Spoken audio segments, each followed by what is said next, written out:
people know that Charlie sensed that he was going to die tomorrow is an absolute fact. Why these individuals are all being quiet about that is a massive question mark. Kirk's mom is stepping out and finally breaking her silence after Erika got called out for twisting the narrative.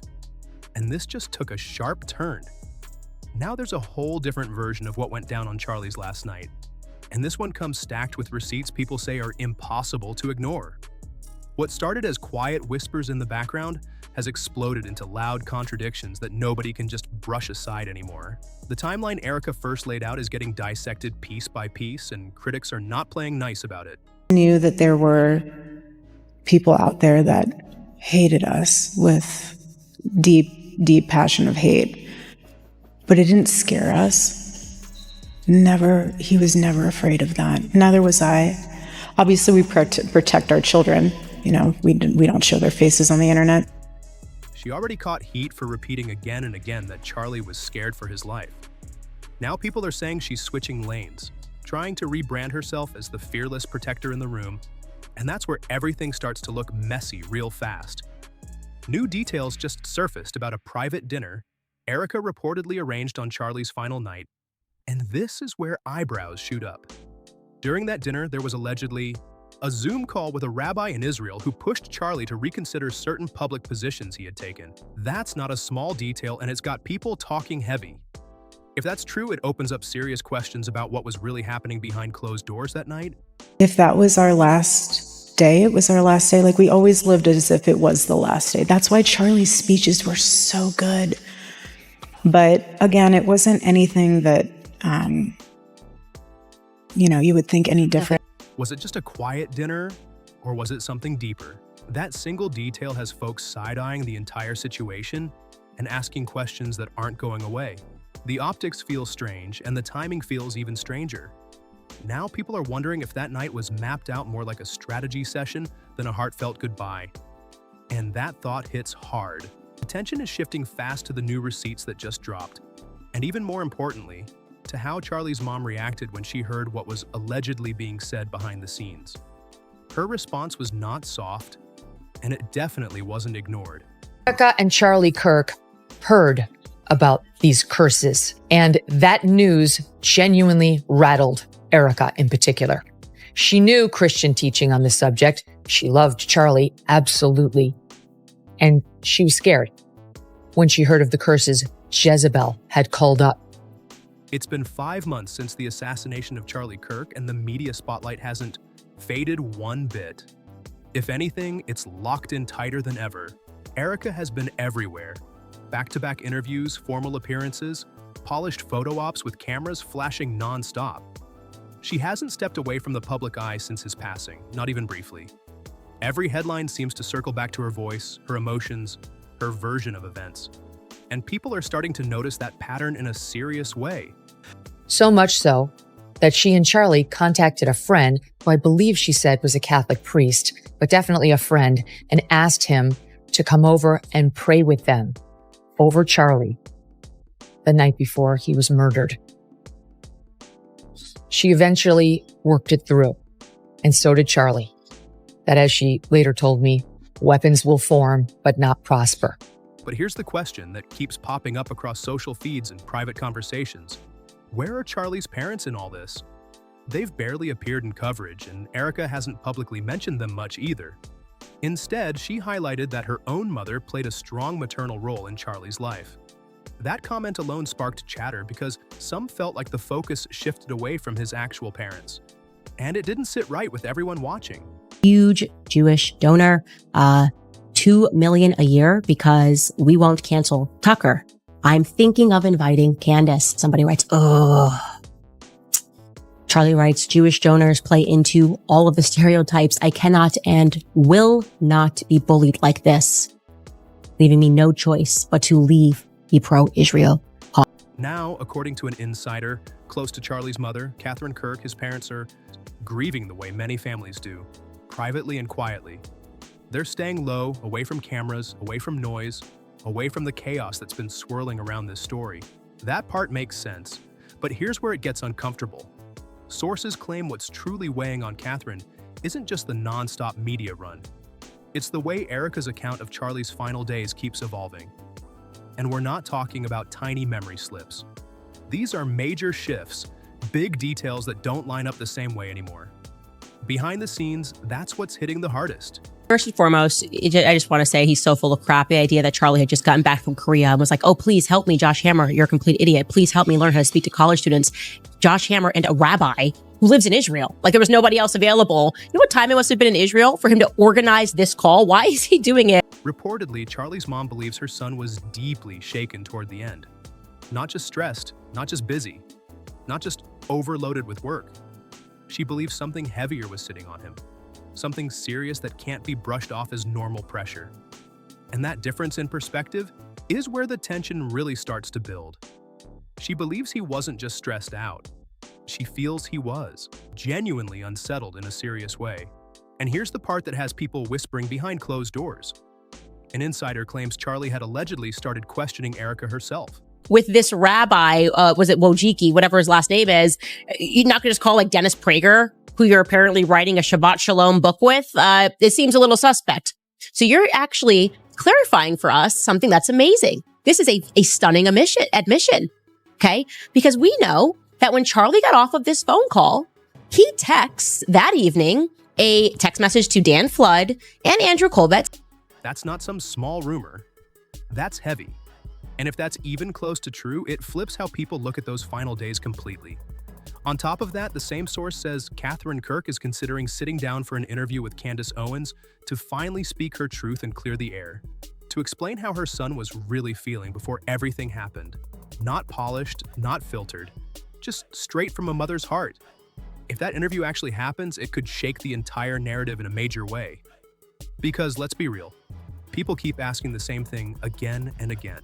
Why does the story keep shifting? Why are there disagreements now about whether Charlie was facing serious threats or ramping up security before September 10th? Totally out of context screenshot of Charlie Kirk being very upset that a Jewish donor was withholding his $2 million donation. And she used this as an attempt to say, oh, Josh Hammer's lying, that Charlie Kirk remained pro-Israel until his final moments. Every time Erika speaks, critics say, new details surface that don't quite line up with earlier versions. It's starting to feel like trying to solve a puzzle where the image keeps changing. And nowhere is that more obvious than when people compare the different accounts of Charlie's final night. Multiple versions of that evening are floating around, and they all trace back to Erika's retelling. That's why the pressure keeps building. The first public version of events dropped during her September 21st in-person interview with the New York Times. That's when the official timeline first took shape, clean and organized. At the time, many accepted it without much resistance. But she's also holding aside that 2 hours after this screenshot, if you look at the timestamps, 2 hours after that, I and a few others were in a small Zoom chat, a small Zoom call with Charlie Kirk the night before he was killed that Charlie organized. Charlie organized this Zoom call for the express purpose of trying to make sure that he had all the best answers, the best messaging advice for how to speak about Jewish-Christian relations and the Israel question on. According to the article, on the evening before Mr. Kirk traveled to Utah, he and his wife had dinner in the Phoenix area with a friend described as a faith leader. The stated purpose was to pray over his upcoming tour of about 20 college campuses.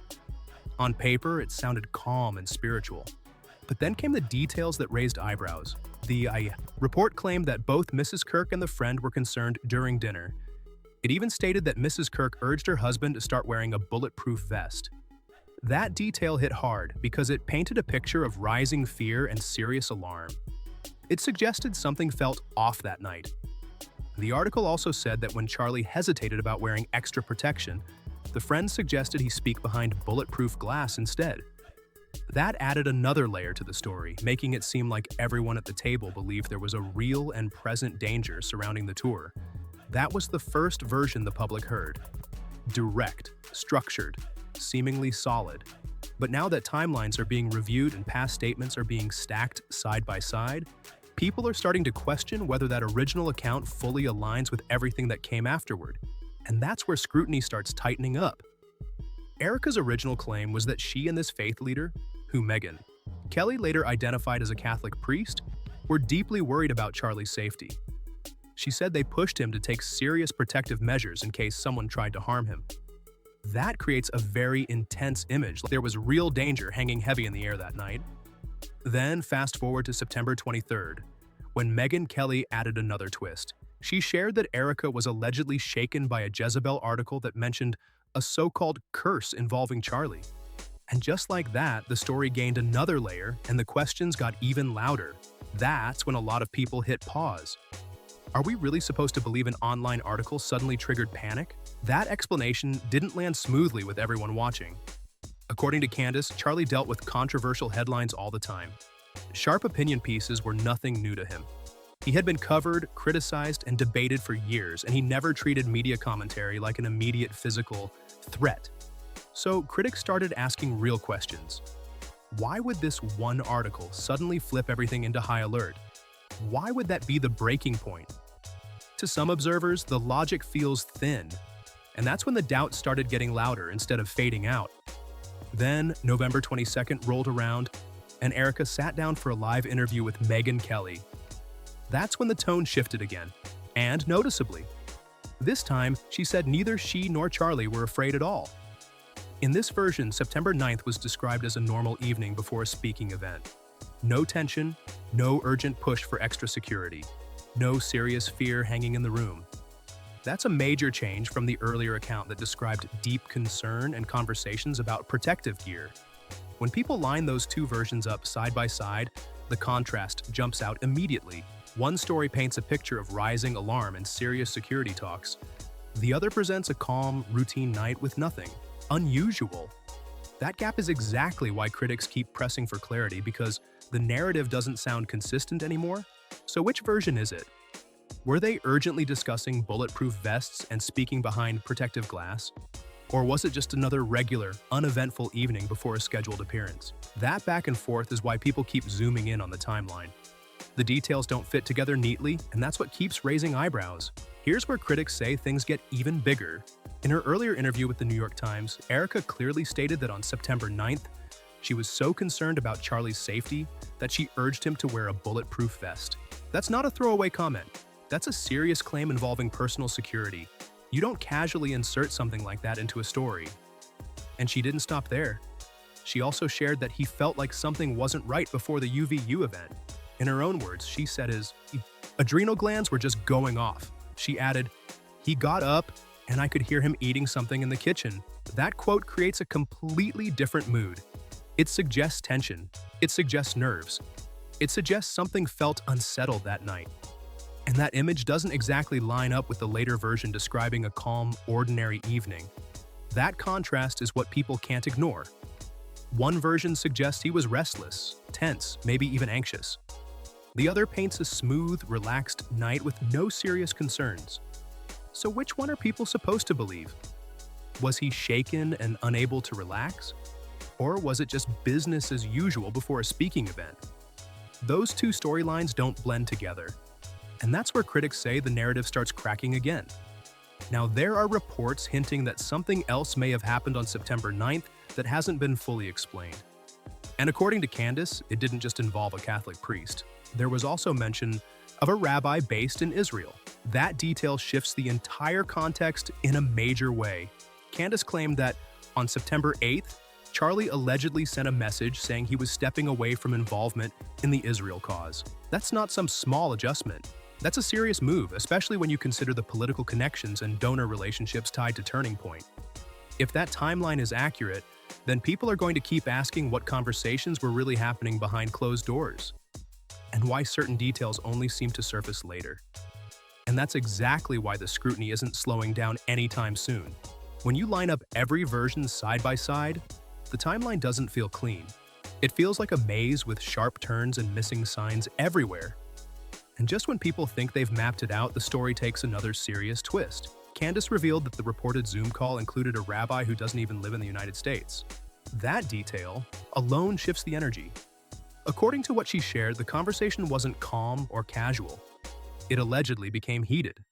There were claims that strong pressure was applied, and even more intense, there were accusations that incentives were mentioned in an effort to influence Charlie's position. That's not background noise. That's a heavyweight claim with serious implications. Then comes the message that made people freeze. Right after that call, Charlie reportedly texted Dan Flood and Andrew Covey saying, "They're going to kill me." That quote landed like a shockwave. If that text is accurate, it changes the entire focus of the story. Suddenly, the fear wouldn't center on an online article or so-called curse. It would point to something far more direct and personal. Now the questions are getting louder. Why hasn't Erika gone deep into detail about that Zoom call? Why hasn't there been a clear explanation of those reported texts expressing fear for his life? Instead, critics argue the public keeps receiving shifting versions, partial timelines, and details that don't fully connect. Every new piece seems to raise tension instead of bringing clarity. That's exactly why the push for answers is heating up right now. The pressure isn't cooling off, it's building. And now there are strong rumors that Charlie's parents may not stay in the background much longer. Word is, Candace could potentially bring Charlie's mother onto her podcast so she can speak directly and share her own perspective. If that interview happens, it could seriously reshape the conversation overnight. Because at the core of all this, many people say they're not looking for drama. They're looking for transparency. They don't want clashing timelines or evolving details. They want one steady, consistent account of what really happened. This situation has grown way bigger than anyone expected. The timelines don't align smoothly, the details continue to shift, and the questions refuse to fade. At some point, everything will need to be laid out clearly so people can process it without confusion. No spin, no fog, just direct answers people can examine for themselves. If Charlie's mother chooses to speak publicly, that moment could mark a turning point in the entire story. Until then, people are going to keep connecting dots, replaying interviews, and comparing statements side by side. Because when stories change, trust can start to shake. And once that foundation moves, the spotlight only gets brighter. What do you think is really happening here? Drop your thoughts in the comments below. Make sure you like this video, subscribe to the channel, and share it with anyone following this case. The conversation isn't slowing down anytime soon, and the next chapter could change everything.